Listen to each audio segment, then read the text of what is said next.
चंदन नगर के राजा वीर प्रताप अपनी प्रजा को खुश रखने के लिए हर संभव प्रयास किया करते थे, लेकिन उसके बाद भी उसके राज्य से गरीबी दूर ही नहीं हो रही थी, जिससे वो परेशान रहा करता था। एक रोज वो अपने मंत्री को बुलाकर अपनी चिंता उसे बताता है। मंत्री, क्या हमारी कोशिशों में कोई कमी है? क्या हम एक अच्छे राजा नहीं हैं? ये आप कैसी बातें कर रहे हैं महाराज? आप तो अपनी प्रजा के लिए कितना दान पुण्य करते हैं। भला आपसे अच्छा राजा इस प्रजा को कहाँ मिलेगा? अगर ऐसा है तो हमारे राज्य से गरीबी क्यों नहीं मिट रही है? अब भी ऐसे कई लोग हैं जो 2 वक्त की रोटी नहीं खा पा रहे हैं, जिसके पास रहने को घर नहीं है। महाराज, आप अपनी तरफ से पूरी कोशिश कर रहे हैं, ये बड़ी बात है। और आपके राज्य में आपकी प्रजा खुश है, इससे ज्यादा आपको और क्या चाहिए? तुम मेरी बात को समझ नहीं रहे हो मंत्री। मैं अपने राज्य को गरीबी मुक्त बनाना चाहता हूँ। मुझे ऐसी कोई योजना बनानी होगी जिससे मेरे राज्य में कोई भी गरीब ना रहे। राजा की ये बात सुनकर मंत्री हैरान रह जाता है। तो वहीं दूसरी तरफ चंदन नगर में बूढ़ी विमला अपने बेटे रतन के साथ एक छोटी सी झोपड़ी में रहा करती थी। वो बहुत गरीब थी और उसके बेटे के अलावा उसका इस दुनिया में कोई नहीं था। बूढ़ी विमला के पास एक छोटा सा खेत था जिसमें वो खेती किया करती थी। एक रोज विमला खेत में बीज डाल रही होती है कि तभी वहाँ से गुजर रहा मुखिया उसे टोकते हुए कहता है। अरे अम्मा, इतनी उम्र हो गई है तुम्हारी, अब तो खेती छोड़कर आराम करो। अगर मैं आराम करूंगी तो मेरे घर में खाने के लिए अनाज क्या तू ला कर देगा? गजब बात करती हो अम्मा, भला मैं अनाज कहाँ से लाऊंगा? हाँ, तो अपनी जुबान चलाने से पहले ये सब सोच लिया कर निकम्मे। निकम्मा मत कहो अम्मा, मैं भी काम पर ही जा रहा हूँ। अरे जा मुए, गांव के बूढ़ों के साथ पंचायत लगाने को काम नहीं कहते हैं। अरे अगर मैं निकम्मा हूँ तो तुम्हारा बेटा कौन सा कामगार है? वो भी तो बस गांव-गांव घूमता रहता है। मुखिया बोल ही रहा होता है कि तभी अपना सामान लिए रतन घर आता है। मैं गांव घूमने नहीं सुखिया, फसल की बिक्री करने जाता हूँ। अरे बेटा, तू भी किस निकम्मे की बात का जवाब दे रहा है? तू थक गया होगा, मैं पानी लेकर आती हूँ। और तू यहाँ क्या मूर्ति बनकर खड़ा है? जा निकल अपने काम पर। हाँ, जा ही रहा हूँ। बुढ़िया और ये बुढ़िया का बेटा दोनों ही अजीब है। मुखिया मन ही मन बड़बड़ाता हुआ वहाँ से चला जाता है। रात के समय खाना खाते हुए विमला अपनी थाली का खाना रतन की थाली में डालते हुए कहती है। बहुत भूख लगी होगी ना तुझे, पेट भर कर खा। आप ही क्या कर रही हो माँ? मेरी भूख पूरी करने के लिए अपनी भूख मत मारा करो। अनाज की अच्छी कीमत मिले इसलिए तू उसे बेचने के लिए गांव-गांव भटकता है, लेकिन इतनी महंगाई में भी अनाज की बिक्री से ज्यादा पैसा नहीं आ पाता और जो आता है उसमें से भी आधा कर्जा चुकाने में चला जाता है। यही जिंदगी है माँ, लेकिन मुझे इस जिंदगी से कोई शिकायत नहीं है, क्योंकि हमसे भी ज्यादा गरीब लोग इस दुनिया में हैं। बस बस, ये समझदारी की बातें तू मुझे मत सिखा। खाना खाकर आराम कर, थक गया होगा। रतन एक समझदार, चतुर और मेहनती लड़का था। सभी गांव वाले उसके चतुर स्वभाव को जानते थे। इधर राजा वीर प्रताप अपने राज्य में गरीबी मिटाने के लिए हर महीने गांव में सोने, चांदी और अनाज का दान करने की घोषणा करवाता है। सुनो सुनो सुनो, सभी नगर वासियों ध्यान से सुनो। अब से हर महीने राजमहल की ओर से सभी नगरवासियों को चांदी, सोना और अनाज का दान दिया जाएगा। सुनो सुनो सुनो। ये घोषणा सुनकर सभी लोग खुश हो जाते हैं और आपस में बातें बनाते हुए कहते हैं, क्या बात है, महाराज तो अपनी प्रजा पर मेहरबान हो रहे हैं। सही कह रही हो बहन, अब हर महीने सोने, चांदी और अनाज का दान मिलेगा। अब बताओ, जब महाराज ही हमारे लिए इतना काम कर रहे हैं तो भला हमें काम करने की क्या जरूरत है? हाँ हाँ, क्यों नहीं। इस घोषणा के बाद तो तुम जैसे निकम्मों की मौज हो गई। इस घोषणा का पता जब रतन को लगता है तो वो अपनी माँ से कहता है। भला महाराज ऐसा फैसला कैसे ले सकते हैं? इसमें बुराई क्या है बेटा? महाराज तो नगरवासियों की भलाई ही कर रहे हैं। लेकिन ये भलाई ज्यादा समय तक नहीं टिकने वाली, आप देख लेना। तू कहना क्या चाहता है बेटा? ये तो आपको और सभी नगरवासियों को कुछ समय में ही पता चल जाएगा। रतन की बातें विमला की समझ से बाहर थी। अब राजमहल से हर महीने नगरवासियों को सोने, चांदी और अनाज का दान मिलने लगा, जिससे नगरवासी राजा की वाहवाही करने लगे। कुछ महीनों तक तो सब ठीक चलता है, लेकिन एक रोज जब दान करने के लिए राजमहल से सामान जाना होता है, तभी मंत्री राजा से आकर कहता है, महाराज, दान देने के लिए राजकोष में अब बिल्कुल भी अनाज नहीं बचा है। ये कैसी बात कर रहे हो मंत्री? भला राजमहल का अनाज इतनी जल्दी खत्म कैसे हो सकता है? महाराज, हर महीने अनाज का दान हो रहा है और फिर हर दिन राजमहल में खाने की व्यवस्था भी तो उसी अनाज से होती है। ये तो ठीक नहीं है। फिलहाल तुम सोने चांदी का ही दान जारी रखो, मैं इस बारे में सोचता हूँ। ठीक है महाराज। मंत्री राजमहल के सिपाहियों के साथ दान करने के लिए निकल जाता है। जब लोगों को इस बार दान में अनाज नहीं मिलता, तो वो तरह तरह की अटकलें लगाते हैं। क्या बात है, इस बार अनाज तो दिया ही नहीं इन लोगों ने। वही तो, अब क्या खाने में सोना चांदी पकाएंगे हम? अरे मूर्खों, इस सोने चांदी को बेचकर तो ढेर सारा अनाज आ सकता है ना। वो तो हम भी जानते हैं, लेकिन पूरे नगर में एक ही सुनार है और नगर के लोग उसी के पास तो अपना सोना चांदी बेच रहे हैं। ऐसे में तो अब उसके पास भी पैसों की कमी पड़ गई है।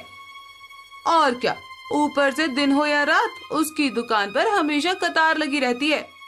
अरे ये बात तो मुझे पता ही नहीं थी। अरे तुम्हें पंचायत करने से फुर्सत मिले तो किसी बात की खबर हो, निकम्मे कहीं के। चल कविता।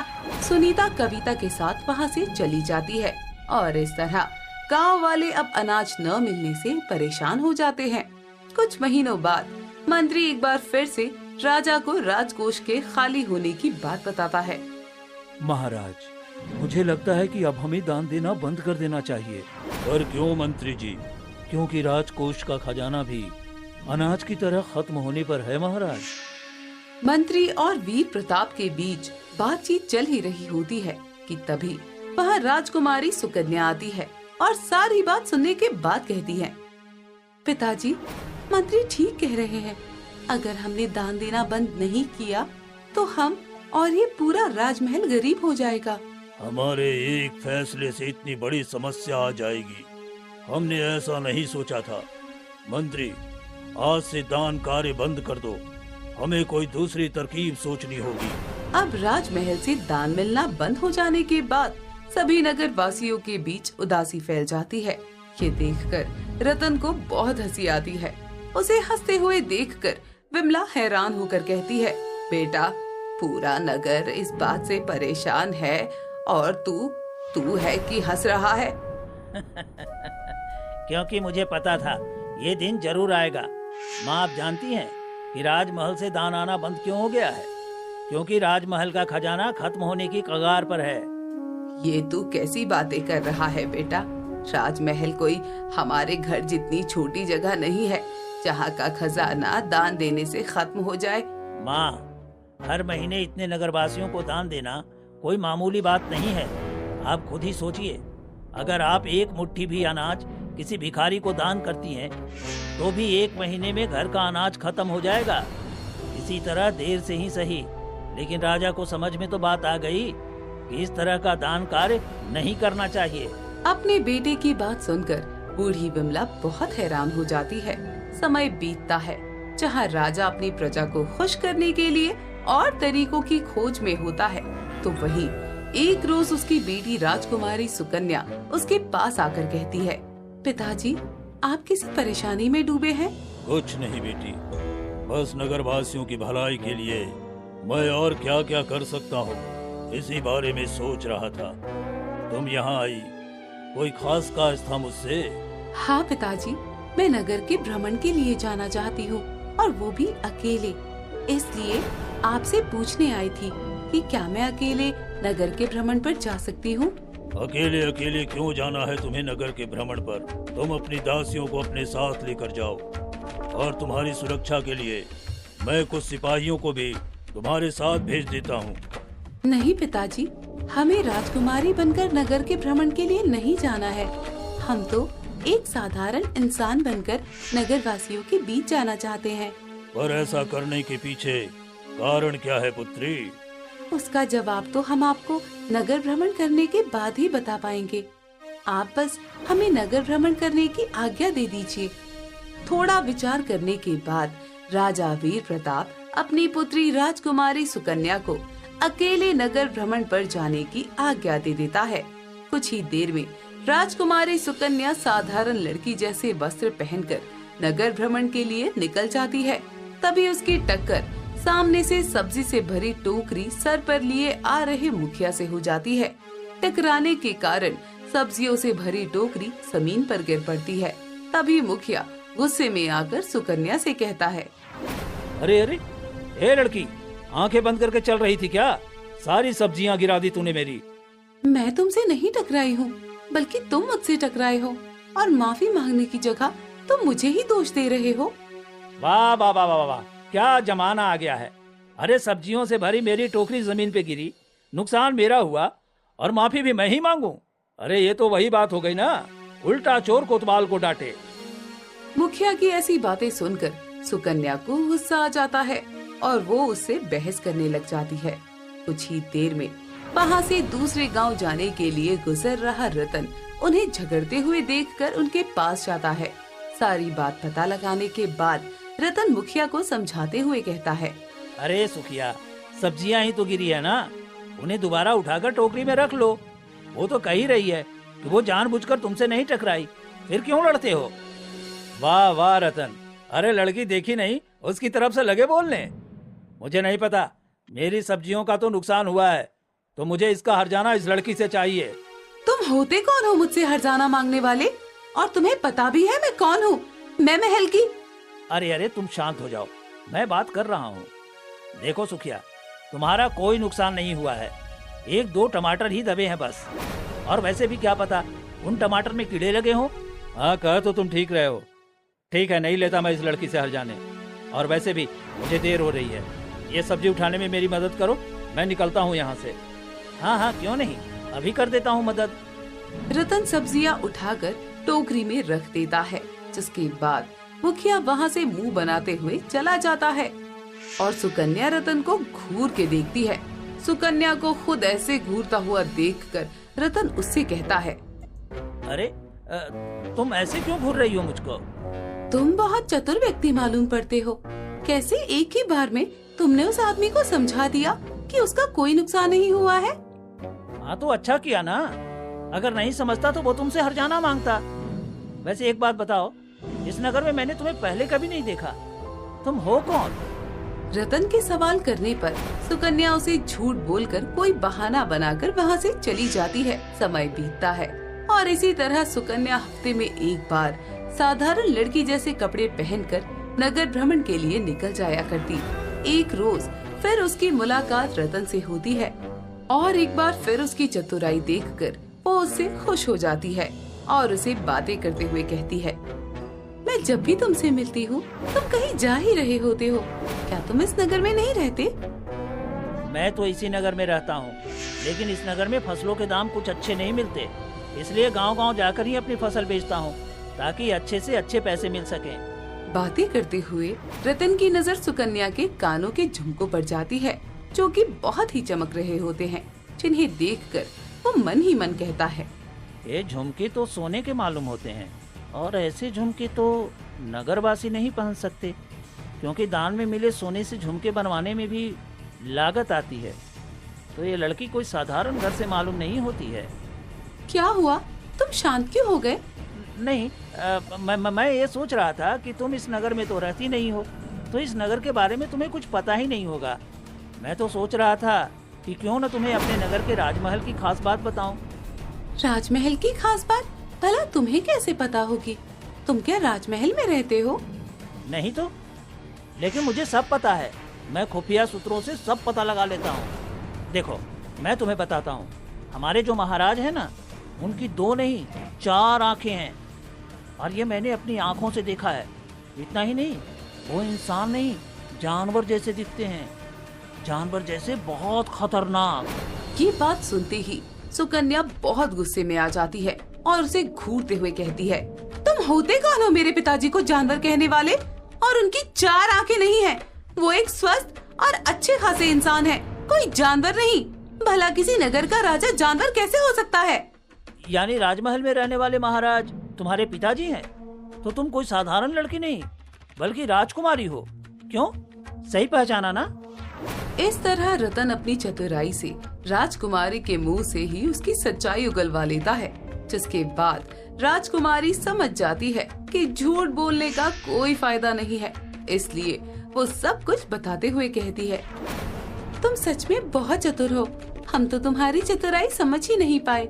सच ये है कि हम तो हर हफ्ते ऐसे ही साधारण लड़की बनकर नगर भ्रमण के लिए आते हैं, ताकि पता कर सके कि नगर वासियों के दिल में हमारे पिताजी के लिए कितनी इज्जत है। तो राजकुमारी जी, क्या पता लगा अब तक आपको? बाकियों का तो पता नहीं, लेकिन नगर भ्रमण के कारण हमारी मुलाकात तुमसे हो गई और तुम जैसा चतुर आदमी हमें जरूर मिला। इसलिए हम चाहते हैं कि तुम हमारे पिताजी से एक बार जरूर मिलो। सुकन्या रतन की चतुराई से बहुत खुश होती है और अपनी सच्चाई बताने के साथ साथ उसे अपने साथ राजमहल लेकर जाती है। वो उसे अपने पिता वीर प्रताप से मिलवाकर उसकी चतुराई का बखान करती है। अपनी बेटी से पहली बार किसी नगरवासी की तारीफ सुनकर वीर प्रताप कहता है, अच्छा, तो हमारे नगर में तुम जैसा एक चतुर व्यक्ति रहता है। किसी से सच्चाई बुलवाना तो बहुत आसान है, लेकिन चतुराई तो समस्याओं का समाधान निकालने में है। आपने बिल्कुल सही कहा महाराज। तो बताइए महाराज, आपकी क्या समस्या है? मैं अपनी चतुराई से उस समस्या का समाधान निकालने की कोशिश करूंगा। रतन का ऐसा साहस देखते हुए वीर प्रताप उसे अपनी समस्या बताता है, जिसका समाधान निकालने तक वो उसे राजमहल में रुकने के लिए ही कहता है। मैं आपकी बात मानने को तैयार हूँ, लेकिन इसके बारे में मुझे अपनी माँ को बताना होगा, क्योंकि मेरे अलावा मेरी बूढ़ी माँ का इस दुनिया में कोई नहीं है। ठीक है, तुम अपने घर जा सकते हो, लेकिन कल सुबह होते ही तुम्हें राजमहल लौटना होगा। महाराज की बात सुनकर रतन राजमहल से अपने घर की ओर निकल जाता है। घर पहुंचकर वो अपनी बूढ़ी माँ को सारी बातें बताता है और अगली सुबह राजमहल के सिपाही उसे लेने के लिए उसके घर आ जाते हैं। राजमहल पहुंचते ही वो वीर प्रताप की परेशानी पर बहुत विचार करते हुए उससे कहता है, महाराज, आप अपने राज्य को गरीबी मुक्त बनाना चाहते हैं ना? तो उसके लिए सबसे पहले नगर में अपने गुप्तचरों के जरिए उन लोगों का पता लगाइए जो सच में गरीबी से जूझ रहे हैं। ठीक है, लेकिन उससे क्या होगा? आप पहले इतना कार्य करवाइए, फिर आपको खुद ही पता चल जाएगा कि उनकी मदद क्यों और कैसे करनी है। रतन के कहे अनुसार वीर प्रताप इस काम के लिए गुप्तचरों को काम पर लगाने का आदेश दे देता है। 1 हफ्ते के भीतर ही नगर में रह रहे बहुत ही गरीब लोगों की पहचान की जाती है, जिसके बाद रतन के कहने पर वीर प्रताप अपने खेतों में उन्हें काम पर रखता है और उन्हें काम करता हुआ देखकर रतन से कहता है, क्या लोगों को काम देकर उसकी गरीबी मिटाना इस समस्या का समाधान है? ये गरीबी का नहीं, बेरोजगारी का समाधान है महाराज। लेकिन बाकी के नगरवासियों के मन में ये सवाल नहीं आएगा कि मैं उनके साथ भेदभाव कर रहा हूँ? बिल्कुल नहीं, क्योंकि बाकी लोगों के पास रोजगार के साधन हैं और जिन लोगों के पास रोजगार नहीं था उन्हें आपने काम पर रख लिया। इससे अब पूरे नगर में कोई भी बेरोजगार नहीं रहेगा। और इस तरह रतन गांव के बेरोजगार लोगों को काम दिलवाता है, जिससे लोगों में खुशी का माहौल होता है। जिसके बाद रतन वीर प्रताप से नगर में फसल बिक्री के दाम बढ़ाने को कहता है। वीर प्रताप बिना किसी सवाल के इस काम को पूरा करने के आदेश दे देता है, जिसके बाद नगर में खेती करने वाले किसान अपनी फसल दूसरे नगर या गांव में ना बेचकर इसी नगर में बेचने लगते हैं। महाराज ने फसल बिक्री के दाम बढ़ाकर बहुत अच्छा काम किया है। सही कहा मनोहर भाई, अब मेरे बेटे को फसल बेचने के लिए नगर से बाहर नहीं भटकना पड़ेगा। लेकिन एक बात समझ में नहीं आई बिमला बहन, आखिर महाराज ने अचानक ये फैसला ले कैसे लिया? लगता है महाराजा को अपने मंत्रियों से सही सलाह मशवरा मिल रहा है। इस तरह 1 महीने का समय बीत जाता है और एक रोज राजा वीर प्रताप के खेतों में काम करने वाले सभी लोग दरबार में आकर राजा को धन्यवाद देते हुए कहते हैं, महाराज की जय हो। आपकी वजह से हम बेरोजगारों को काम मिला, जिससे हमारी अच्छी कमाई हो रही है और हम अपने परिवारों का पेट भर पा रहे हैं। हाँ महाराज, नगर में सब मुझे निकम्मा कहते थे, लेकिन अब मैं कामगार हूँ, जिससे मेरा परिवार बहुत खुश है। अपनी प्रजा को खुश देखकर मुझे बहुत अच्छा लग रहा है। महाराज, हम नगरवासी बहुत खुशनसीब हैं कि हमें आप जैसे महाराज मिले हैं। महाराज की जय हो, महाराज की जय हो। पूरा महल राजा की जय जयकार से गूंज उठता है। कुछ ही देर में नगर के किसान भी राजा को धन्यवाद करने के लिए दरबार आते हैं। ये देखकर राजा को बहुत खुशी महसूस होती है और तभी राजकुमारी सुकन्या कहती है, पिताजी, देखा आपने, रतन ने अपनी चतुराई और समझदारी से नगर के लोगों की भलाई के लिए आपसे सही फैसले करवाए। ये सब तो ठीक है महाराज, लेकिन नगर के लोग गरीबी से मुक्त तो अभी भी नहीं हुए हैं। उनके पास सुख सुविधाएं तो नहीं पहुंची। मंत्री जी, सुख सुविधाओं का होना गरीबी दूर होने की निशानी नहीं है। और महाराज, सच कहूं तो 2-4 फैसले लेकर गरीबी नहीं मिटाई जा सकती, लेकिन ऐसा पहली बार हुआ है कि आपके लिए गए फैसलों से नगरवासियों की जिंदगी बेहतर हुई है और वो खुद दरबार में आकर आपको धन्यवाद दे रहे हैं। रतन की कही हुई बातों पर गौर करने पर वीर प्रताप को महसूस होता है कि सोना चांदी दान करने से गरीबी दूर नहीं होती, बल्कि प्रजा की जरूरतों को पूरा करने से होती है। अगले दिन वीर प्रताप सभी नगरवासियों को दरबार में बुलाता है। राजा के आने से पहले नगरवासी अपनी अटकलें लगाना शुरू करते हैं। कहीं महाराज फिर से सोना चांदी तो नहीं बांटने वाले? क्या पता इस बार वो ये काम अपने हाथों से करना चाहते हो। अचानक से सभी नगरवासियों को राजमहल बुलाने का क्या कारण हो सकता है? अरे चाचा, इतना क्या दिमाग लगा रहे हो? अभी महाराज आएंगे तो पता चल ही जाएगा। कुछ ही देर में राजा वीर प्रताप रतन और राजकुमारी सुकन्या के साथ सभी के सामने आते हैं और सभी नगरवासियों से कहते हैं, मैं आप सबको बताना चाहता हूँ, इन दिनों नगर में जो कुछ भी बदलाव आए हैं, उन सब के पीछे रतन की समझदारी और चतुराई थी। जी हाँ, रतन एक बहुत ही होशियार व्यक्ति है। इसके कारण ही आप लोगों को रोजगार मिला, साथ ही फसलों के सही दाम भी। आज मैं आप सबके सामने घोषणा करता हूँ कि मैं अपनी बेटी सुकन्या का विवाह विमला देवी के बेटे रतन के साथ तय करता हूँ और पूरे नगर को इस विवाह का निमंत्रण देता हूँ। ये बात सुनकर जहाँ विमला की आंखों में खुशी के आंसू छलक आते हैं, तो वही सभी गांव वाले जोर जोर से तालियां बजाते हैं। कुछ ही दिनों में रतन का राजकुमारी सुकन्या से बड़ी धूमधाम से विवाह हो जाता है, जिसमें राजमहल की ओर से नगरवासियों के लिए बड़ी दावत की जाती है। रतन की माँ भी अब सम्मान से राजमहल में ही रहा करती थी। साथ ही राजा वीर प्रताप के साथ मिलकर रतन नगर की भलाई के लिए बेहतर और सही फैसले लेकर सभी नगरवासियों के जीवन को बेहतर बनाने की कोशिश करता रहता है। इस तरह एक गरीब बुढ़िया का चतुर बेटा अपनी चतुराई और समझदारी से न सिर्फ नगरवासियों के जीवन में बदलाव लाता है, बल्कि अपनी जिंदगी को भी बेहतर मोड़ देता है।